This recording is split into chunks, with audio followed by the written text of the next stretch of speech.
Hi, it's Holly again with Effective Dialogue Basics. I prepared a slide presentation for you today, and here it is. One of the biggest roadblocks to civil dialogue is, ironically, the rule a lot of us grow up with, which is to be nice. The beginning of civil dialogue is surprisingly not kindness, it's actually self-respect. So if you're wondering how to engage with someone in civil dialogue and you're being as nice as you can and it's failing, it could be due more to a lack of sufficient self-respect on your part. So today we'll go over some telltale signs of being too nice. I have totally been there, of course, and I'm going to discuss why being too nice is a problem and hopefully give you some really good reasons why to stop it. Of course, at the end of the video, I'll leave you to make observations about how you may often be too nice, and then next time I'll address some ways to overcome it. So the first sign that you're being too nice is that you regularly do things for others that hurt yourself or your schedule or agenda in the process. And the problem with this is that you respect others more than you respect yourself. You'll find very many times that you're caving into others' agenda. It can also mean that you're afraid of saying no. And it really makes it very difficult to negotiate and come to a consensus that takes the needs of all involved parties into account. Over time, if you do things for others that hurt yourself or your schedule, you become less able to handle conflict, you become less able to assert yourself, and pretty soon you can kind of turn into a chump. So the worst thing is you don't even know that you're doing it to yourself, and you can, very quickly come to start to think of yourself as a victim. We don't ever want that. Really quickly here, I just want to insert a segment from the movie The Mask with Jim Carrey, because this illustrates perfectly what happens when you do things for others that hurt yourself or your schedule or your agenda in the process.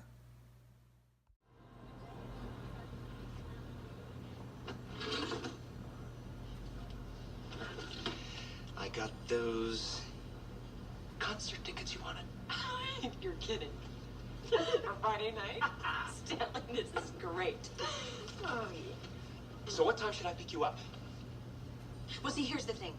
My very best girlfriend just came into town, and I know she would die to go to this. So could we maybe get an extra ticket for her? Ooh. They're out. They're sold out. That means there's no more. Oh. Well, I just can't let her sit home all alone. Look, I'll tell you what. Why don't you just go with your friend? This is Stanley. I couldn't do that. No, come on. Stanley, you are the nicest guy. Really, you are. Yeah. Charlie, isn't Stanley the nicest guy? The best. The next thing, number 2, is you speak when the other person isn't listening. A huge problem with this is you're actually wasting your breath, which is a lack of self-respect. Your time is valuable. Civil dialogue is the process of two people engaging with the intent to improve a situation or a relationship. So if the other person isn't listening, he's not participating in either of those things. So the other problem is you think that what's needed is talking, when what's actually needed is action, namely the withdrawal of whatever favors the other person is getting from you, especially if you're giving them for free. If you're giving things as a gift of love and they're not respecting that, and they're getting benefit from the relationship and they're not respecting you enough to listen to you, it's time to stop giving those things, even if they need those things. It's important to be able to say to that person, listen, I actually need this from you, and if you can't be giving me this, I'm not going to be able to have time to do this other thing for you. And you don't have to say it with any degree of anger or anything like that. You just need to say it matter-of-factly, and then definitely stick to your guns about it. The third one is you regularly make excuses or you give reasons for the other's misbehaviors. This is a problem because you're not acknowledging that the other is responsible for his actions. You also teach the other person they're not responsible for their actions. So over time they start to think that way, and their misbehaviors continue and get worse. You also teach others that you will pick up the slack, which of course gives you at least double duty, and you end up doing more than you should be doing. You encourage a victim mentality in the other, and you exhaust yourself. And you can also very easily become a martyr. So that's the last thing you want. The fourth thing is you tend to give more credibility to what the other person says than to how the person actually behaves. This is a problem because the person's telling you the truth with their actions, and you're letting their words hide the truth from you. So basically you're in denial about what's actually happening and how they actually view the relationship with you. So again, you have to be honest, and with the other person there needs to be equality and not hiding the truth, willing to look the truth straight in the face. And, both people as adults handling that. The fifth thing is you try to communicate what you want indirectly. This is a really big problem because civil dialogue can only happen with direct, clear, and honest communication.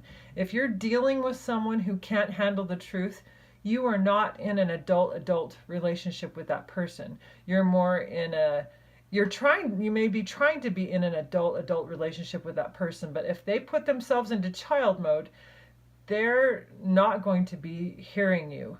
And they're definitely not going to catch these little cues that you're dropping. So you have to be able to engage with the person in an adult-adult relationship and say directly what you're wanting, what you're expecting from that person. Number 6 is you find yourself blowing up or having a breakdown when you've finally had it.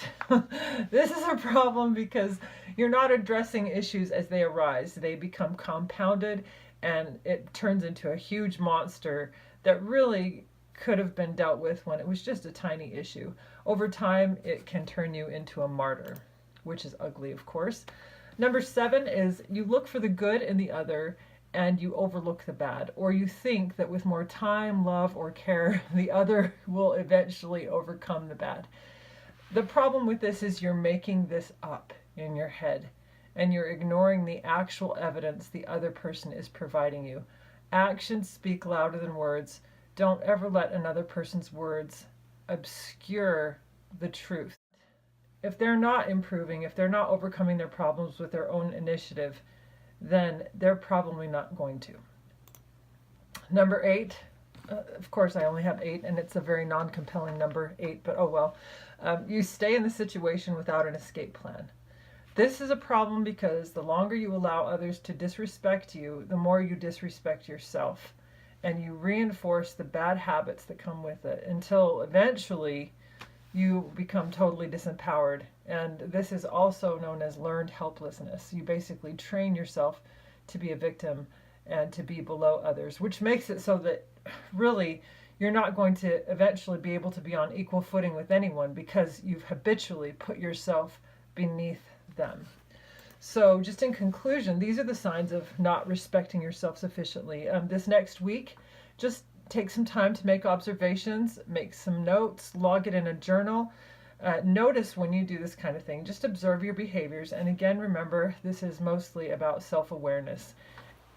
And one more thing, do remember that if you don't suffer from a lack of self-respect and you don't have a problem with treating yourself in this way, just let this video basically give you compassion for those who do, because they have really gotten themselves trapped in some patterns that are going to take them a lot of work, but judging them isn't going to help. So this will help you to be less judgmental and to remember that we are again all about making the world a better place.